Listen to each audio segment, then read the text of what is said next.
ಹಂಬಲ ಬಯಕೆ it is purely women's.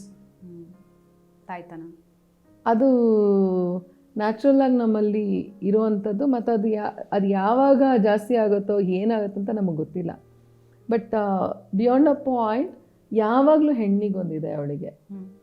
ಹೇಳ್ತೀನಿ ಓಕೆ, ಆಸರೆ also can be a wrong word for today's generation. ಆದರೆ ಅವಳು ಏನು ಯೋಚನೆ ಮಾಡ್ತಾಳಂತ ನನಗೆ ಗೊತ್ತಿಲ್ಲ.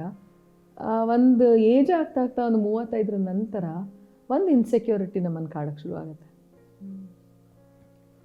ಅದರಲ್ಲಿ ನಾನು ಈಗ ಎಷ್ಟೋ ನಾವು ಕಂಪ್ಯಾನಿಯನ್ಶಿಪ್ಪನ್ನು ಒಂದು ಆ ಏಜಲ್ಲಿ ಏನೇನಾಗಬೇಕು ಅದರ ಬಗ್ಗೆ ಒಂದು ಕನಸು ಕಂಡಿರ್ತೀವಿ. ಖಂಡಿತವಾಗ್ಲೂ we crave for it. Everybody wants to be in love. ಅದೆಲ್ಲ ಇರುತ್ತೆ. ಈಗ ಯು ವಾಂಟ್ ಬಿಯಾಂಡ್ ದಟ್. ಅದನ್ನು ಮೀರಿ ನನಗೊಂದು ಕಂಪ್ಯಾನಿಯನ್ಶಿಪ್ ಬೇಕಾಗತ್ತೆ. ಅಂದರೆ ಅದೊಂದು ನಿರೀಕ್ಷೆ ಇಲ್ಲದ, ಎಕ್ಸ್ಪೆಕ್ಟೇಷನ್ಸ್ ಇಲ್ಲದ ಒಂದು ಕಂಪ್ಯಾನಿಯನ್ಶಿಪ್ ಬೇಕಾಗತ್ತೆ. That is only your children it can be. Because they don't expect anything out of you. They are not saying ನೀವು ಇಂಥ ಸೀರೆ ಹಾಕ್ಕೊಳ್ಳಿ, ಹೀಗೆ ಡ್ರೆಸ್ ಹಾಕ್ಕೊಳ್ಳಿ. ನೋ. ಆಮೇಲೆ ನೀವು ಹಿಂಗಿದ್ರೆ ಮಾತ್ರ ನಾನು ಪ್ರೀತಿ ಮಾಡ್ದಂಗೆ ಅನಿಸುತ್ತೆ. No, there is no such thing. Probably that is what it's.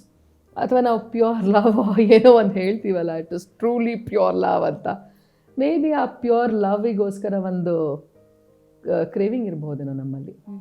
ಅದನ್ನು ನಾವು ಸತತವಾಗಿ ಹುಡುಕ್ತಿರ್ತೀವಂತ ಅನಿಸುತ್ತೆ. ಇರಲಿ, ನನ್ನ ಸಂಗಾತಿ ಇರಬಹುದು, ಗಂಡನಾಗಿ ಬಂದಿರಬಹುದು, ಗೆಳೆಯನಾಗಿ ಬಂದಿರಬಹುದು. They also love you. Beyond that there is something more. ಆ ಸಮಥಿಂಗ್ ಮೋರಿಗೆ I think she always craves for it. ಅಥವಾ ಆ ಡಿಸೈರ್ ಇದೆ ಅನ್ಸುತ್ತೆ. ಅದು ಮಕ್ಕಳಿಂದ ಮಾತ್ರ ಸಾಧ್ಯ ಅಂತೀರಿ ಅಂತ ನನಗನ್ಸೋದು. ಬ್ಯೂಟಿಫುಲ್.